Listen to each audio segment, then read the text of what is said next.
Thank you sir. చెప్తాను. First basic పంచాయత్స్కి డబ్బులు లేవు.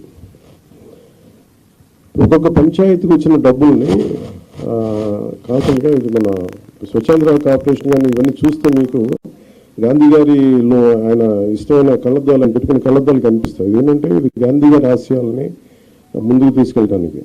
కానీ పంచాయతీలని నిర్వీర్యం చేశాం.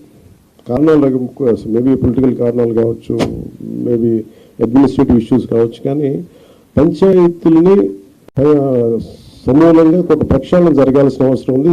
స్వయం సమృద్ధి పంచాయతీల మీదే మా దృష్టి ఉంది. దాంట్లో భాగంగానే ఈ సెల్ఫ్ మనకి దాని ఇన్కమ్ సహజంగా వాటిని పెంచుకునేలా ఎలా ఉండాలి దీంట్లో ముందుకు తీసుకెళ్తున్నాం, ఆలోచన చేస్తున్నాం. ఇది ఇప్పుడు అలావుద్దీన్ అద్భుతంలాగా పెద్దానికి వెంటనే పరిష్కారాలు ఉన్నాయి. బట్ ఫస్ట్ మీరు తెలియజేసుకుంటుంది ఏంటంటే we're very committed to be really Swachhandhra. అంటే నిజంగా దానికి ఎంతో కొంత ఇప్పుడు నేను అడుగుతుంది కూడా ఏంటంటే ముందు డంపింగ్ యార్డ్, ఇందాక మీరు భీమవరం డంపింగ్ యార్డ్ చూశారు. మీరు అడిగే ప్రశ్నకి ఏంటంటే డంపింగ్ యార్డ్ అసలు ముందు సమస్య అంటే ఇవన్నీ అయిపోయే లోపు అది కదా. అందుకే దీన్ని ఒక కష్ట నష్టాలు అర్థం చేసుకోవడానికి ముందు మేము పిఠాపురమో లేదా కొంత భీమవరం డంపింగ్ యార్డ్ తీసుకున్నాం. భీమవరం డంపింగ్ యార్డ్కి ఏంటంటే నేను కొంచెం ఎలాబరేట్గా మీ తర్వాత ఇప్పుడు ఎవరు ఇంట్రెస్టెడ్ మీరు ఎవరిని అడిగినా ఆయన చాలా డీటెయిల్గా చెప్తారు. ఉదాహరణకి నేను ఛత్తీస్గఢ్లో థింక్ యూ నేను ఛత్తీస్గఢ్ సార్,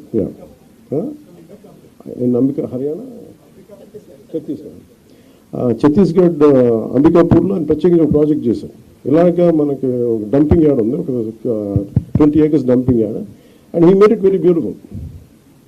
సో దానికి మోర్ దెన్ డబ్బు కంటే కూడా చాలా కమిటెడ్ ఉండే లీడర్షిప్ ఉండాలి దానికంటే. సో అది అట్లాంటి ఫస్ట్ ప్రయారిటీ చేసుకుంటాం. ఇవన్నీ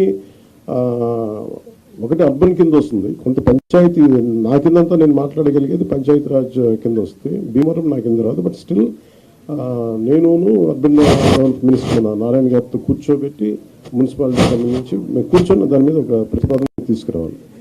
ముందు దీన్ని ఇనిషియేట్ చేస్తాం త్రూ ఫ్రమ్ పిఆర్ ఎన్ఆర్ఐస్ కదా.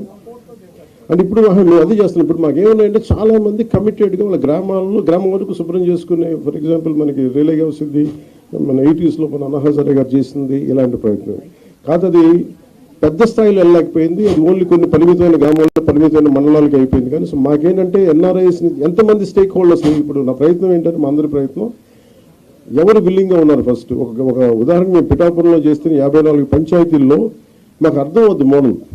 ఈ మోడల్ ఏ మోడల్ అంటే ఎంతమంది ఒకసారి ఎన్ఆర్ఐస్ని స్టేక్ హోల్డర్స్ తీసుకోవచ్చు. కొంతమంది సెల్ఫ్ మోటివేటెడ్ గ్రూప్ ఉంటారు. ఉదాహరణకి బాంబే లాంటి చోట బీచెస్లో ఇండివిజువల్స్ పాపం యువత చాలామంది వాళ్ళే ఒక గ్రూప్గా ఏర్పడిపోయి వాళ్ళే క్లీనప్ చేశారు బీచెస్ అక్కడ. సో అలాగే మేము దిగే వరకు లోతు తెలియదు అంటారు. కాబట్టి మేము దిగిన తర్వాత maybe we will take support from everyone.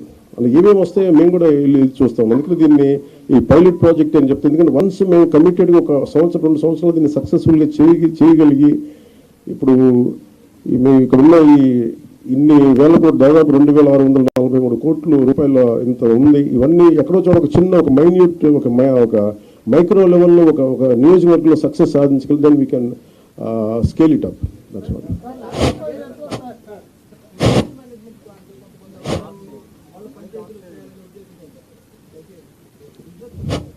Actual purpose ఏంటంటే ఇప్పుడు మన అన్ని ఏదైనా సరే సర్వీస్ అంటే ఎవరు పనిచేయాలి. ఎందుకు మేము ఇది మా లిక్విడ్ రిసోర్స్ ఎవరిదాన్ని solid and liquid resource management ఎందుకు అంటున్నాం అంటే solid and liquid resource management ఎందుకంటే money is the greatest motivation.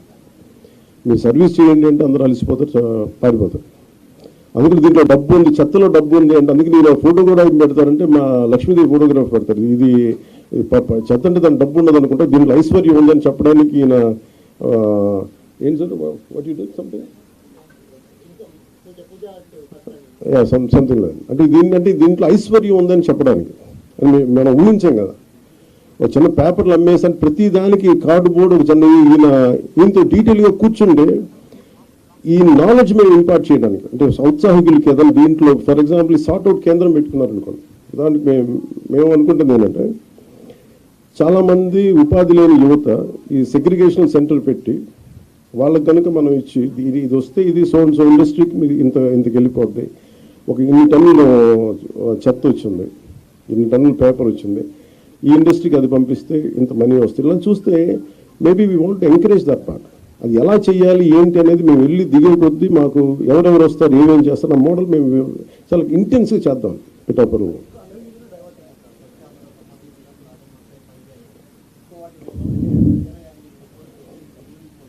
ఖచ్చితంగా వినియోగించుకోవచ్చు, కానీ ఎలా రికవరీ చేస్తాం? ఉదాహరణకి అంటే ఇప్పుడు నేను ఏ రివ్యూ మీటింగ్స్లో కూర్చున్నా కానీ అందరూ కలిసి ఒక పేరు అవసరంగా లేదు, కానీ ఒక ఐఏఎస్ అధికారి పేరు చెప్తారు. ప్రతి అన్ని అనర్థాలకి మూలం ఆయన అన్నట్టుగా అసలు ఎన్ని అవకతవకలకి మొత్తం కూర్చోబెట్టి ఏ రివ్యూ మీటింగ్లో కూర్చున్నా ఆయన ఏళ్ళన్నీ ఆయన ఏం చూపిస్తుంటారు. అఫ్కోర్స్ ఆయన ఇప్పుడు వెళ్ళిపోయారు అనుకుంటాను నాకు తెలిసి. అంటే ఇట్లా ఉంటుంది. ఇప్పుడు వీళ్ళందరూ ఎలా బాధ్యతలు చేయాలి అంటే ఇట్స్ వెరీ ఈజీ. అంటే అడ్మినిస్ట్రేషన్లో కూర్చున్నప్పుడు రూల్ బుక్ని దాటి అధికారులు ప్రయత్నాలు చేశారు. నేను మా రివ్యూస్లో మాట్లాడతాను, కానీ the previous government over ruled and the వెంటనే ఎవరికి అకౌంటబిలిటీ ఫిక్స్ చేయాలి అనేది ఇస్ $1 million క్వశ్చన్. కేసులు పెట్టచ్చు నాకు తెలియదు, కానీ నిన్న ఒక రివ్యూ చేశాను. రివ్యూ చేస్తే